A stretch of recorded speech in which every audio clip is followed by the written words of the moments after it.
સાંસદ મનસુખ વસાવા માત્ર ને માત્ર ફાંકા ફોજદારી કરે છે, પરંતુ પોતાના જ ગામનો રસ્તો છે તે નથી બનાવી શકતા, આવા આરોપ લગાવ્યા છે આમ આદમી પાર્ટીના જિલ્લા પ્રમુખ નિરંજન વસાવાએ। અને તેમણે કહ્યું છે કે 7 ટર્મથી ભાજપના સાંસદ અહીંયા છે, 2 વખત ધારાસભ્ય પણ બદલાઈ ગયા, પરંતુ રોડની પરિસ્થિતિ હજી એવી ને એવી જ છે। શું છે આ સમગ્ર મામલો, વાત કરીશું આ વિડીયોમાં। વૈષ્ણવજન તો તેને કહીએ જે પીડ પરાઈ જાનાને રે। નમસ્કાર, નવજીવન ન્યૂઝમાં આપનું સ્વાગત છે। હું છું જયંત દાફડા।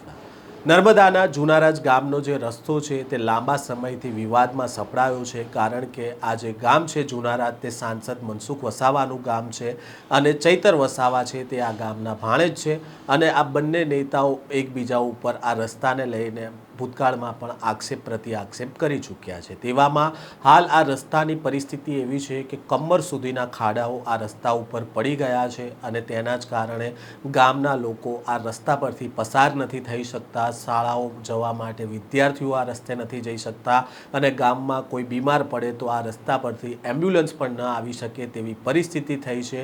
અને તેને જ લઈને આમ આદમી પાર્ટીના જિલ્લા પ્રમુખ નિરંજન વસાવાએ સવાલો કર્યા છે કે શું આ આપણું ગુજરાત મોડેલ છે જ્યાં એમ્બ્યુલન્સ પણ ન જઈ શકે તેવા રસ્તાઓ છે। પહેલાં તો આ રસ્તાઓને લઈને નિરંજન વસાવાએ શું કહ્યું છે તે સાંભળીએ। આ સાંસદ મનસુખ વસાવાનું આ જુનારાજનું આ ગામ છે। તમે અમારી આજુબાજુમાં જોઈ શકો છો, આજે કમર એટલે આ ખાડા છે। આ ખાડાઓમાં આ આખો રોડ જે છે જુનારાજથી લઈ અને છેક કરજણ ડેમ સુધીનો, ત્યાં આ જ પરિસ્થિતિ છે। તમે જુઓ અહીંયા ગાડી કોઈ બાઇક પણ એક સિંગલ જઈ શકે એવી નથી। આજે છેલ્લા 30-35 વર્ષથી આપણા સાંસદ શ્રી મનસુખભાઈ વસાવા જેઓ સાંસદ છે, સાથે સાથે એ 2 વાર ધારાસભ્ય બની ચૂકેલા છે આ વિસ્તારના। પણ આજે પેલી કહેવત છે ને કે દીવા તળે અંધારું, કે જે સાંસદ આજે પોતાના ગામનો રસ્તો નથી બનાવી શકતા। 2-3 દિવસ પર અહીંયા ગાડી મુલાકાત લેવા આવ્યા હતા એમના ગામની, પણ અધ વચ્ચે જ એમને અહીંયા ગાડી ઊભું થઈ જવું પડ્યું હતું।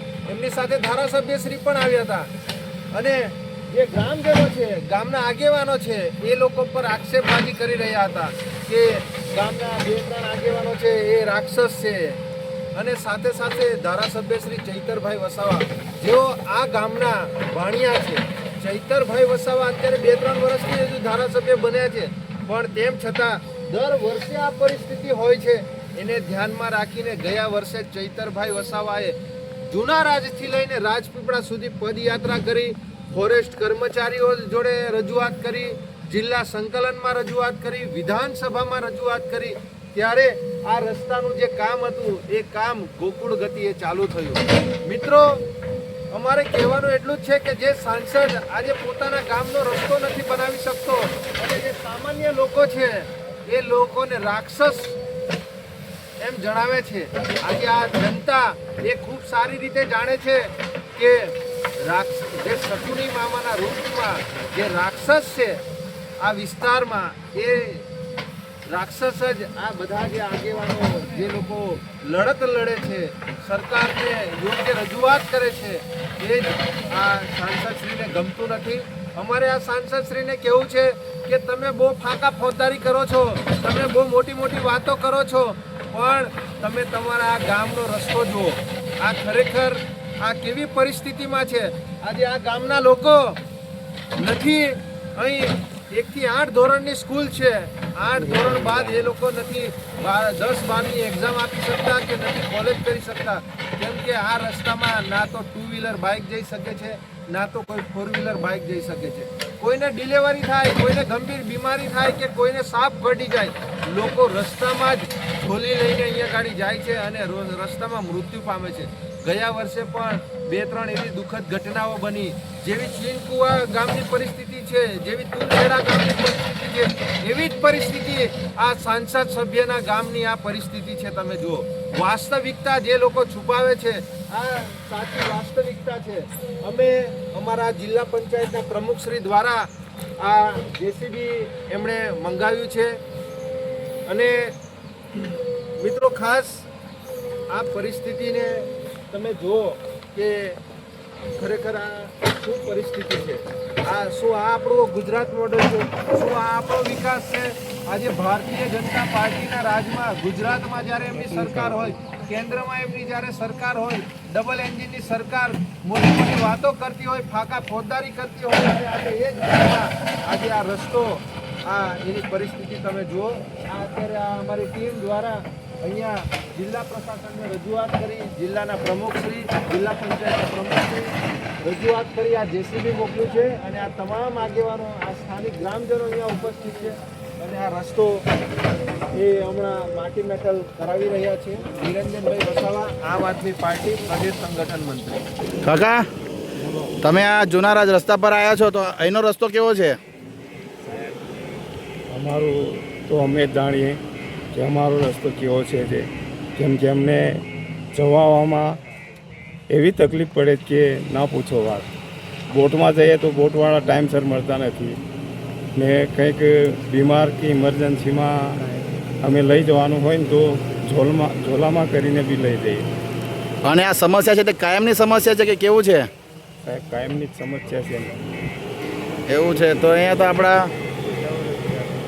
કેટલા વર્ષથી આ સમસ્યા છે? આ એ તો સાહેબ સ્ટેટ વખતથી જ આ બધું આવું ચાલે છે. તો એમ તો અહીંના સાંસદ તો ઘણી બધી ફાંકા ફોજદારી મારે, તો કંઈ થતું નથી એમના ગામનો રસ્તો. આ તમે ખાડા જો, આ કેટલા મોટા મોટા ખાડા છે. આ શું લાગે તમને? હવે સાહેબ, અમારો તો રસ્તો જોઈએ સાહેબ.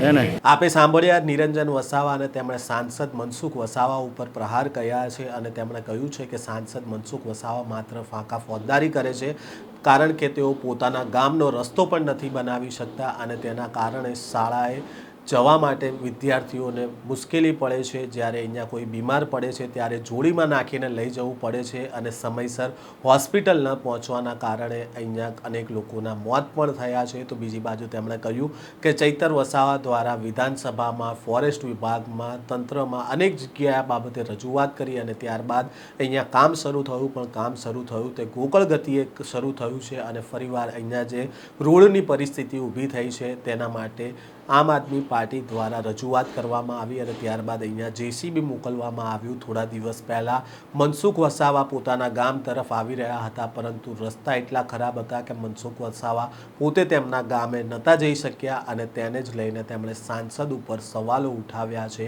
કે અહીંયા 7 ટર્મથી સાંસદ મનસુખ વસાવા છે, 2 વાર ધારાસભ્યો બદલાઈ ગયા, પરંતુ આ રસ્તાની પરિસ્થિતિ નથી બદલાતી. આ પ્રકારના સમાચાર સાથે ફરી મળીશું. નવજીવન ન્યૂઝ સાથે જોડાયેલા રહેજો.